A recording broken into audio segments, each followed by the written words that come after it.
The light in the luminous conclave was not merely illumination. It was memory, data, and the very substance of governance. It flowed in silent, crystalline rivers along the arching vaults of the chamber, a vast cavern carved from a single moon-sized geode. Within these currents of coherent photons pulsed the collective history of the Xylos Compact, a civilization of crystalline intellects who had long ago mastered the universe of order and logic. Yet today the light felt dissonant, its harmonious frequencies disturbed by a single, terrifying anomaly that defied every principle upon which their existence was founded. At the heart of the conclave, suspended in a sphere of gravitic force, a holographic projection flickered. It was a phantom, an impossibility made manifest for their tortured observation. It was the human warship. Grand Articulator Valerius, his own form a towering lattice of intricate, glowing filaments, felt the discordance as a physical ache in his resonant core. For cycles, the Compact had watched the nascent expansion of the species known as humanity. They were a biological curiosity, ephemeral beings of soft tissue and chaotic emotion, born from a muddy world of uncontrolled evolution. Their technology was primitive by Compact standards, their expansion slow and clumsy. They were deemed a negligible variable, a footnote in the grand, orderly calculus of the galaxy. Then this asterisk thing had appeared at the edge of their sovereign territory. The projection before him was a lie, a paradox that mocked the senses and shattered the bedrock of physics. The vessel was there, and it was not. Its energy signature was that of a fleet, yet its mass was singular. Its form shifted, phasing between a state of pristine wholeness and one of catastrophic destruction, flickering in and out of perceivable reality. The impossible warship, yet it existed. The sensor readings remain unchanged, Grand Articulator, came the precise, toneless voice of Strategos Kalen. His form, unlike Valerius's fluid and complex structure, was a rigid weaponized shard of obsidian crystal, honed by millennia of command over the Compact's defense flotillas. The object registers simultaneously at the periphery and near the core worlds. It is both inert and discharging weapons-grade energy. It is a warship of incomprehensible design, a direct and calculated assault not on our borders, but on our understanding of reality itself. It is a weapon of pure psychological terror. The Conclave, a silent assembly of the Compact's most ancient and powerful minds, absorbed Kalen's words. The light flowing through them shifted, its colors deepening to hues of concern and alarm. They were a people of data. They trusted what could be measured, what could be predicted. The human ship was immeasurable, unpredictable. It was chaos given form, and chaos was the philosophical enemy the Xylos Compact had spent eons containing. A weapon designed to break the mind before it breaks the hull, Kalen continued, his voice resonating with cold certainty. These humans, these soft-bodied anarchists, have devised a form of warfare that strikes at the core of our strength, logic. They know we would analyze, that we would seek to understand. And in our attempt we would find only paradox, contradiction, and madness. It is a brilliant, insidious strategy. I recommend an immediate, overwhelming response. We must sterilize the coordinates it occupies, all of them, with a null-field cascade. We must erase the equation before it can be solved. A different resonance filled the chamber, softer, more intricate. It was chronicler Lyra, her form a delicate web of opalescent crystal that seemed to capture and hold the light of distant stars. She was the keeper of histories, the weaver of patterns that others, in their rigid focus, often missed. Strategos, your fear speaks with the clarity of a sharpened blade, but it may be pointing at a shadow. We have never known humanity to be insidious. Reckless, perhaps. Ambitious, certainly. But their expansion has followed a predictable, if inefficient, pattern. They build, they explore, they communicate. The data we have on them, sparse as it is, suggests a species driven by curiosity, not by a desire to inflict metaphysical torment. Curiosity can forge new weapons, chronicler, Kalen countered, his form emitting a low, dangerous thrum. Perhaps their explorations led them to a technology they barely understand, and they now wield it like a child playing with a star hammer. Or worse, they understand it perfectly, and this display is a deliberate declaration. They are showing us that the rules of the universe, as we know them, no longer apply to them. That is not an act of curiosity. That is an act of dominance. Valerius allowed the debate to flow, his own mind a storm of conflicting calculations. Kalen's logic was sound from a tactical perspective. A threat that cannot be understood must be eliminated before it can. The risk of inaction was the potential dissolution of their ordered society, a descent into the very chaos they abhorred. But Lyra's point was equally valid. The Compact's only true failings in its long history had come from moments of arrogance, from assuming they understood the motivations of younger, more volatile species. They had made assumptions before, and those assumptions had led to conflicts that, while ultimately won, had left scars on the galactic fabric. He focused again on the ghostly image of the ship. It was a predator, to be sure. Its lines were sharp, aggressive, hinting at immense power held in reserve. But as it flickered between states, Valerius's ancient consciousness perceived something else beneath the terror. There was a strange elegance to it, a rhythm to its phasing that was not entirely random. It was like watching a complex thought form, a process of becoming rather than a static state of being. Was it aggression, or was it something else entirely, something so far beyond their experience that they were misinterpreting it as a threat? The humans had sent no demands, no declarations of war. There was only the ship and a profound, deafening silence. "We are a civilization of 1,000,000 cycles," Valerius finally spoke, his voice carrying the weight of his long existence, silencing the chamber. The light itself seemed to bend toward him, listening.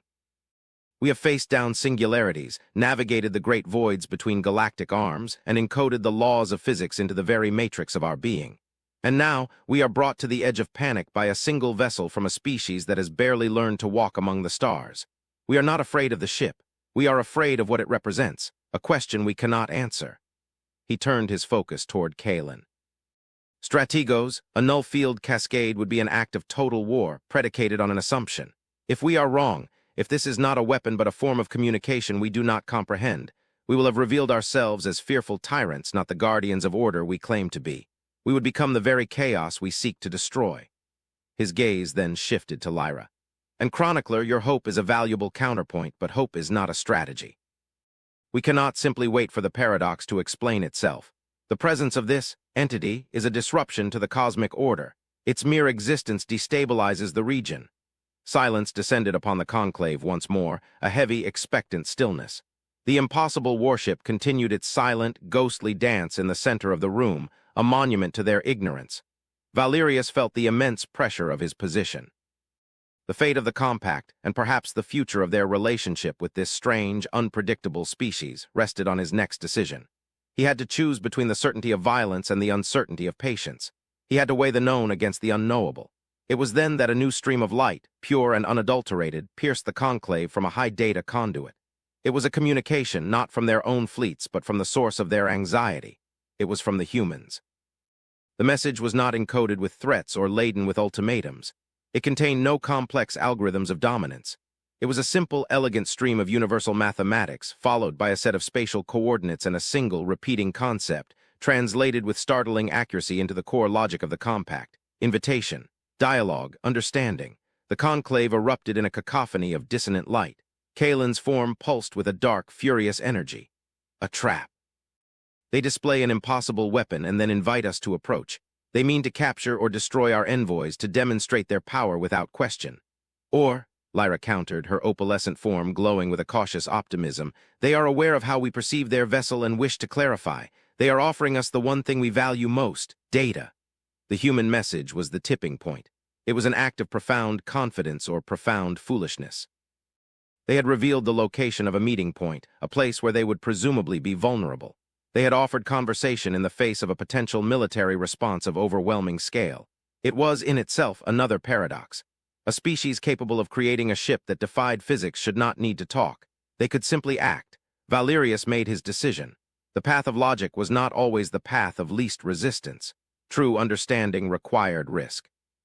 True order was not the absence of chaos, but its integration into a higher harmony. "Strategos Kalen, you will not deploy the null field. You will place our fleets on high alert, a shield against any potential treachery. But it will be a shield, not a sword. Chronicler Lyra, you will assemble a delegation. You will lead it yourself. We will accept their invitation. We will go to these coordinates and we will listen. Seek the data we lack, and we will show this young race that the Xylos Compact is governed by reason, not by fear." His final words resonated through the chamber, setting the very crystal of the conclave into a new, determined hum. The impossible warship still flickered in the holographic display, its mystery unsolved. But now it was no longer just a symbol of terror. It was a gateway, a question that had at last been given the promise of an answer. As the delegates prepared and the great fleets moved into silent, watchful positions, Valerius remained alone in the conclave, his ancient mind contemplating the nature of these humans. What kind of beings built a ghost to haunt the stars, only to then offer a hand in friendship? The possibilities were more unsettling than any weapon he could have conceived. The journey to the designated coordinates was an exercise in supreme tension. The Xylo's diplomatic vessel, the Stellara Asterisk, was a marvel of compact engineering, a sleek crystalline spire that moved through the void with silent grace. It was escorted by a contingent of Kalen's warships, their obsidian forms hanging back at a respectful but strategic distance, a silent promise of retribution should the humans prove treacherous. Chronicler Lyra stood on the observation deck, her form shimmering softly in the starlight. Around her, the other delegates, linguists, physicists, and cultural analysts, maintained a professional calm that barely concealed the anxiety rippling through their energy fields. They were flying toward a ghost. They were preparing to speak with a paradox. Lyra's own core resonated with a complex mixture of trepidation and intellectual excitement. For her entire existence, she had studied the past, finding patterns in the rise and fall of empires, the birth and death of stars. Humanity was a new pattern, one that did not conform to any previous model. They were a species of contradictions, fragile in form yet resilient in spirit, short-lived yet possessed of a startlingly deep sense of history and legacy, emotional yet capable of profound acts of logic and sacrifice.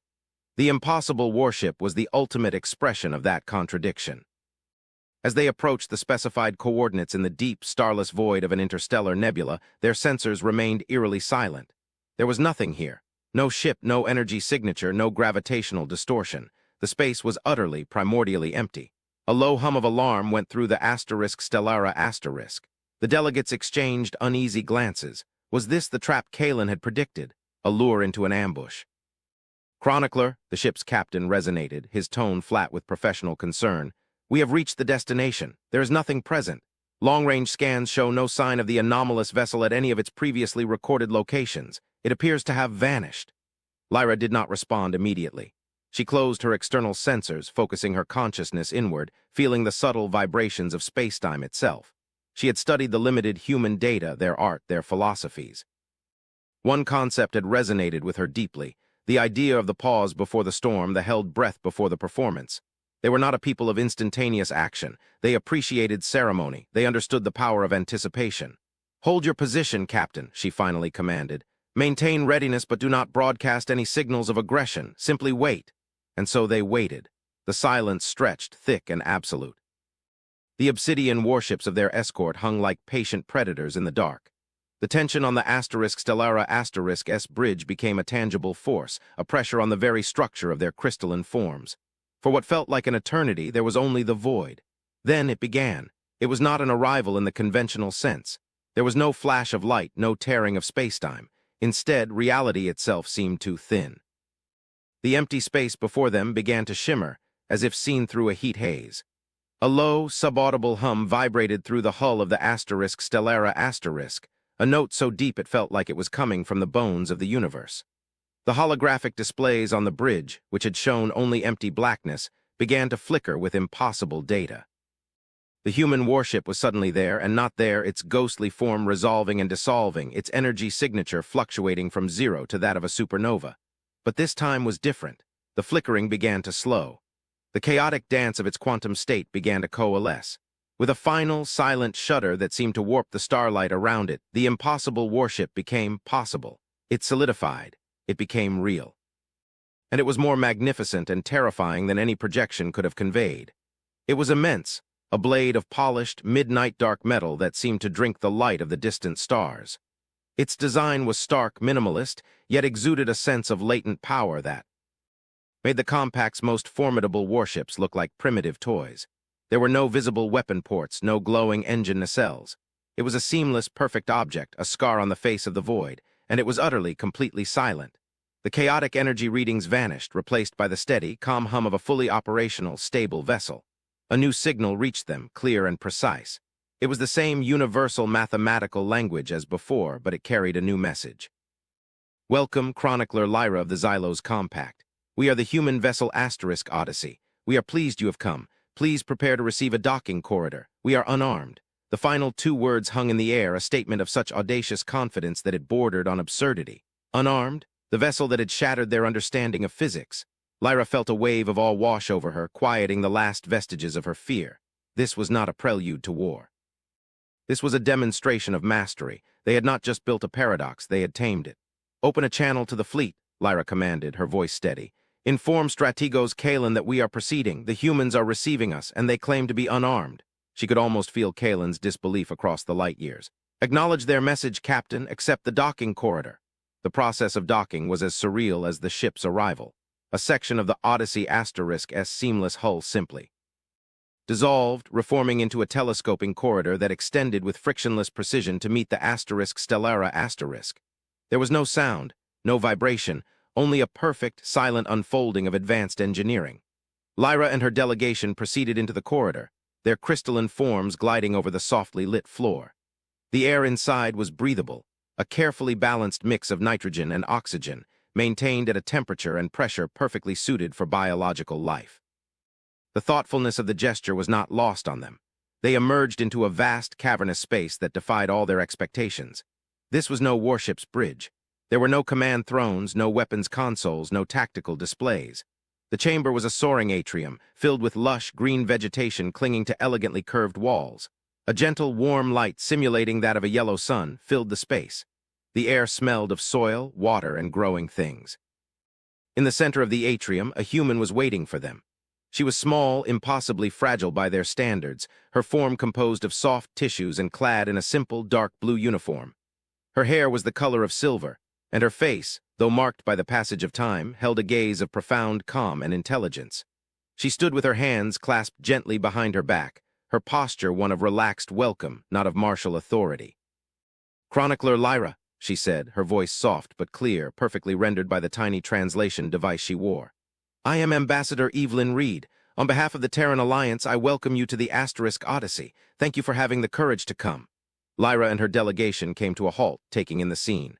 The tranquil garden, the unarmed woman, the sheer, peaceful absurdity of it all. This was the heart of the machine that had terrified a galactic superpower. "Ambassador Reed," Lyra resonated, her own translators converting her harmonic speech into human language. "Your vessel, it has caused a significant disruption. Our compact believed it to be a weapon of unimaginable power." Evelyn Reed offered a small, sad smile. "I understand, and for that we are truly sorry. The disruption was an unavoidable and deeply regrettable side effect of our transit. The Odyssey is not a warship. It is a vessel of exploration, a laboratory, a moving observatory. Its purpose is not to conquer, but to understand."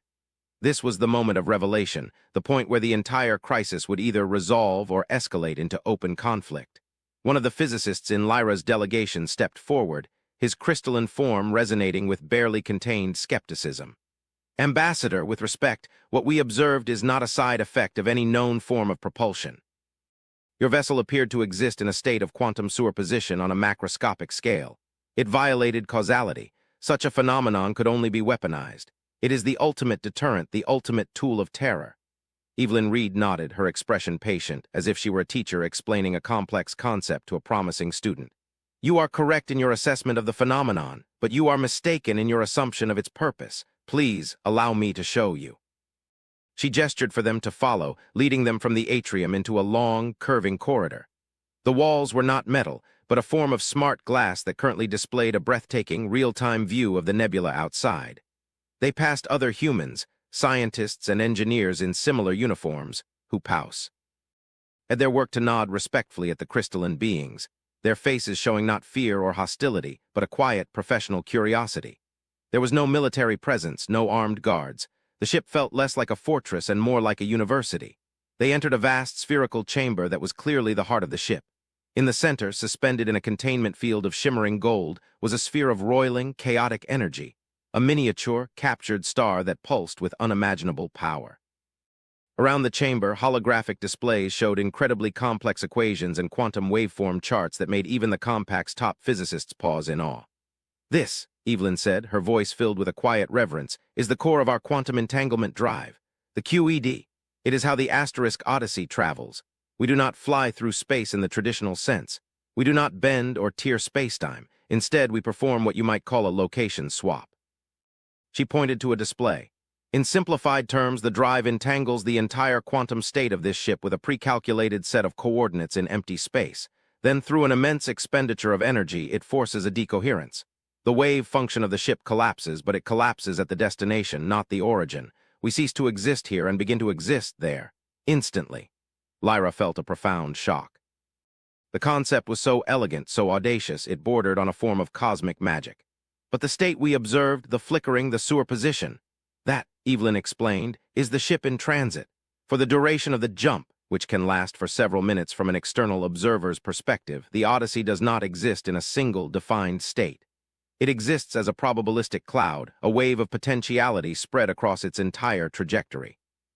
Our quantum signature is smeared across space and time. Your sensors were not malfunctioning. They were accurately reporting an event that defies classical physics. They were detecting the ghost of a possibility, a ship that was everywhere and nowhere at once. She gestured to another part of the display, which showed simulations of energy discharges. The weapon's fire you detected was residual chronoton radiation bleeding off from the wave function's collapse. It's a form of quantum wake. Harmless, but I can see how it would be alarming when misinterpreted. The physicist delegate from Lyra's team slowly rotated his multifaceted form, a crystalline expression of stunned comprehension. "You have weaponized quantum uncertainty," he whispered, his voice full of disbelief. "No," Evelyn corrected him gently but firmly. "We have harnessed it, and we have deliberately and with great effort chosen not to weaponize it. That is a critical distinction." She turned to face Lyra directly, her calm eyes holding a deep, serious gravity. "Chronicler, my people are young, and we have made many mistakes. Our own history is filled with violence. We know the temptation of power better than most. When we developed the QED, our first and most passionate debate was about its potential as a weapon. A ship that cannot be targeted, that can appear anywhere, that can deliver a payload and vanish before the light of the explosion even reaches its enemy. It would be the ultimate instrument of war. We understood that, and we rejected it." She swept her arm around the chamber, at the scientists, at the humming core, at the peaceful starlight visible through the walls. "We made a choice. We encoded ethical constraints into the very heart of the drive's operational matrix. It cannot be activated in the gravity well of a star or planet. It cannot be used to transport weaponry above a certain energy threshold. The Odyssey and its sister ships are legally and technologically bound to be instruments of peace and exploration. We learned, through great pain, that some power is too vast to be used for destruction. To do so would not be to conquer our enemies, but to annihilate our own soul." The silence that followed her words was more profound than the emptiness of the void outside. Lyra felt the truth of the ambassador's statement resonating within her own core. It was a logic that the compact, in its cold pursuit of order, had perhaps forgotten. It was the logic of restraint, the wisdom of choosing not to act, even when one has the power to do so. These chaotic, emotional, biological beings had faced a temptation of ultimate power and had turned away from it, not out of fear, but out of principle. "The impossible warship," Lyra finally resonated, the name feeling foolish on her translators now. It was never a warship at all. It was our own fear reflected back at us. "Fear is the great misunderstanding between species," Evelyn Reed replied softly. "It is the lens through which we view the unknown. We hoped that by inviting you here, by showing you the truth, we could begin to build a bridge across that void, not with technology, but with trust." The delegation was speechless. They had come expecting to confront a terrifying enemy, a species of warmongers who had torn up the rulebook of the universe. Instead, they had found philosophers. Scientists who had looked into the deepest, most complex secrets of reality and had emerged with not a sword, but an olive branch. The revelation was so total, so utterly contrary to their expectations, that it forced a complete reevaluation of everything they thought they knew about humanity. The humans were not chaotic. They were, in their own unique way, the most ordered and disciplined species the Compact had ever encountered. Their order was not external, enforced by rigid law, but internal, a moral compass forged in the fires of their own tumultuous history. Lyra knew that the report she would bring back to the Conclave would change everything. It would shatter Kalen's militaristic worldview and vindicate her own cautious optimism. But more than that, it would present the Xylos Compact with a challenge far greater than any war. The challenge of admitting they were wrong, and the humility to learn from a species they had so profoundly underestimated. Standing in the heart of the Odyssey, surrounded by the quiet hum of a technology born of genius and wisdom, Lyra knew that the age of the Compact's solitary, arrogant order was over. A new age, one of partnership and shared discovery, was about to begin. The return of the Stellara to the luminous conclave was met with a silence charged with immense anticipation. The entire ruling body of the Xylos Compact was assembled, their crystalline forms arrayed in the vast geode chamber, the light of their collective consciousness pulsing with a nervous energy. Strategos Kalen stood like a monolith of obsidian, his posture rigid, prepared for a report of treachery and the order to finally unleash his fleets. Grand Articulator Valerius hung at the center, his intricate form radiating a tense calm, awaiting the data that would shape the future of his civilization. Chronicler Lyra entered the chamber alone. She moved to the center beneath the suspended holographic projector and paused, allowing the weight of the moment to settle. She did not need to speak. Instead, she opened a direct data link, transmitting her memories, her experiences, the full unvarnished truth of her encounter aboard the Odyssey. The conclave watched in stunned silence as the images and sensations flooded their shared consciousness. They saw the tranquil arboretum that served as a receiving hall. They heard the calm, measured voice of Ambassador Evelyn Reed. They saw the peaceful, studious humans, beings of soft flesh who moved with a purpose that was not martial, but intellectual. They toured the ship of marvels, not a warship, but a mobile university. And finally, they were brought into the heart of the machine, to the core of the quantum entanglement drive, and they heard the ambassador's explanation. The story of a species that had discovered ultimate power and had consciously, deliberately, chosen the path of restraint. The impact on the conclave was seismic. The flowing light within the chamber flickered and swirled in chaotic emotional patterns that the compact had not displayed in millennia. It was the light of disbelief, of awe, of a profound, shattering recalculation of reality. The impossible warship was a ghost not of human aggression, but of their own Xylo's paranoia. They had prepared for a monster and had been met by a sage. When the transmission ended, the silence was absolute. Every member of the conclave was turned inward, processing the monumental implications of what they had just learned. It was Strategos Kalen who broke the stillness. He moved forward, his heavy obsidian form gliding over the crystalline floor until he stood before Lyra. For a long moment he was motionless, the embodiment of a shattered worldview. Then, in a gesture of profound humility that no one in the chamber had ever witnessed from him, he lowered the sharpened crest of his form. "I was wrong," Kalen's voice resonated, stripped of its usual hard certainty. It was quiet, heavy, and raw. "My logic was based on a flawed premise. I saw a new sword and assumed it would be wielded. I could not, conceive of a species that would forge such a thing and then choose to keep it sheathed. My analysis was incomplete. I saw only the weapon, not the hand that held it, or the mind that refused to clench it into a fist." He turned his form to address Valerius and the entire conclave. "I formally retract my recommendation for military action. I advocate for immediate diplomatic engagement. We have nothing to teach this species about power, and everything to learn from them about wisdom." The act of contrition from the compact's most hardened military leader sent a final, conclusive ripple through the assembly. The dissonant lights resolved into a single, harmonious chorus of unified color. The debate was over. The fear had been purged, replaced by a deep and humbling respect. Valerius felt a sense of relief so profound it was as if a mountain's weight had been lifted from his core structure. He had led his people to the edge of a catastrophic mistake, and they had been pulled back by the quiet, ethical strength of a species they had dismissed as primitive.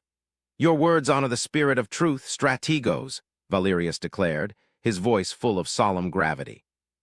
"Let this be a lesson to us all. Order without wisdom is merely tyranny. Logic without empathy is a sterile equation. The humans have shown us a more complete path." He addressed the entire conclave. "We will not just engage in diplomacy. We will seek an alliance, a partnership. Their understanding of the fluid, uncertain nature of reality is a perfect complement to our mastery of its rigid, crystalline structures. Together, the Xylos Compact and the Terran Alliance could usher in a new era of understanding for the entire galaxy." A universal pulse of assent flowed through the chamber. The decision was unanimous. They would reach out to the humans, not as superiors, not as wary rivals, but as equals, as potential partners in a grander cosmic exploration. The impossible warship, once a symbol of their deepest fears, had become the catalyst for their greatest evolution. As the formal communication was being drafted, a priority message arrived. It was from Ambassador Reed, a personal transmission to Valerius and the assembled conclave. Her image appeared on the main holographic display, the same calm, intelligent face they had seen in Lyra's memories. But this time her expression was different. It was still calm, but it was overlaid with a deep, somber gravity. The faint smile was gone, replaced by a look of profound seriousness. "Grand Articulator Valerius," she began, her voice steady but carrying an immense weight. "I am glad our meeting with Chronicler Lyra was fruitful. We believe our two peoples have much to offer one another, but I must confess that our presence in your region of space was not an accident of exploration. We came here for a specific and urgent reason. There is something more you must know." A hush fell over the conclave. What more could there be? The revelation about the Odyssey was already more than they could easily process. "The quantum entanglement drive is more than just a method of propulsion," Reed continued. "It is the most sensitive observational tool ever created. By analyzing the probabilistic echoes of our own transits, we can perceive the deepest structures of spacetime. We can read the faint, quantum signatures left behind by ancient cosmic events. We built the Odyssey to investigate an anomaly we had detected at the edge of the galaxy, a pattern that our previous instruments could not resolve. We built it to look into a great and terrible silence." The holographic display behind her changed. It was no longer her face, but a vast, three-dimensional map of their spiral galaxy. It was a familiar image to all in the conclave. But then, a section of the map, far out on the intergalactic fringe, was highlighted. Data streams began to flow from it, human in origin but translated into Xylo's schematics. "For millennia, astronomers have known of the Great Void, an area between galaxies that is unusually empty," Reed said, her voice dropping lower. "It was assumed to be a natural feature of cosmic formation. It is not. It is growing." The map zoomed in. They saw star systems, entire clusters on the edge of this void. And then they watched, through a time-lapse simulation built from the Odyssey *S quantum sensor data, as something horrifying occurred. The star systems did not die in fire. They did not explode. They simply ceased. One by one they winked out of existence, not just the light, but their gravitational signatures, their quantum auras, their very imprint on the fabric of reality. It was not destruction. It was erasure. A creeping, inexorable tide of absolute nothingness that was slowly, patiently eating the galaxy. "It is not a fleet," Reed stated, her words landing like physical blows. "It is not an empire or a weapon. We do not believe it to be alive in any sense we can comprehend. It is a phenomenon, a dynamic spreading flaw in reality itself, a zone of ontological decay. Where it passes, the laws of physics break down and existence itself is unwoven. The universe is being unmade." The light in the conclave dimmed, the collective shock and horror of the assembly draining its brilliance. The fear they had felt from the Odyssey was a child's fright in the dark compared to this. This was an existential dread, a cold, absolute terror that struck at the heart of their ordered, logical universe. "There is one more thing," Ambassador Reed said, her expression now one of shared, grim purpose. "Within the quantum foam, buried beneath the noise of the cosmos, we detected a signal. It is not a communication. It is a scar, an echo. The last desperate cry of the last civilization that encountered this phenomenon billions of years ago, a people so advanced they were able to encode their final warning into the very structure of spacetime." The human display translated the ancient, fragmented signal. It was not made of words, but of pure mathematical concepts, a language that any advanced intelligence could eventually decipher. The concepts were simple and utterly chilling. "It comes, the silence, the unraveling. We are the last. Do not fight it. You cannot. Flee the light. The pattern is broken, all becomes null." The message ended. Ambassador Reed's face returned to the screen. She looked out at the silent, stunned, crystalline beings of the Xylos compact, and her expression was no longer that of a diplomat from a young race, but of a fellow traveler staring into the same abyss. "The Odyssey was not built to be a warship," she said, her voice quiet but ringing with a profound, unshakable resolve. "It was built to be a scout. We came here not to intimidate you, but to see if we were alone in our knowledge of this threat. We came seeking allies. The impossible warship was never intended to fight you. We were hoping that it might one day fight with *U. Grand Articulator Valerius stared at the map, at the creeping, silent decay that was advancing toward them from the cold, dark void. The political squabbles, the pride of his civilization, the fear of a single, misunderstood vessel. It all seemed so small now, so insignificant in the face of this ultimate, final truth. The universe was not a safe, orderly place that could be perfectly understood and controlled. It was a fragile structure, and it was fraying at the edges. He looked at the image of the human ambassador, a being of soft flesh and fleeting life, a representative of a species that had looked upon the face of cosmic annihilation and had not despaired. They had not fled. They had built a ship of impossible science and had crossed the void not to run, but to find companions to stand with them at the end of all things. A new light began to dawn in the luminous conclave. It was not the light of fear, nor the light of arrogance. It was a different color entirely, one they had not seen in eons. It was the clear, bright, and terrible light of a shared purpose, a unity forged in the face of extinction. The impossible warship, yet it existed. And now, at last, they understood why it had to. It was not a weapon. It was a promise. a testament to a species that believed that even in the face of the ultimate void, the answer was not to hide but to stand together and to hold the line.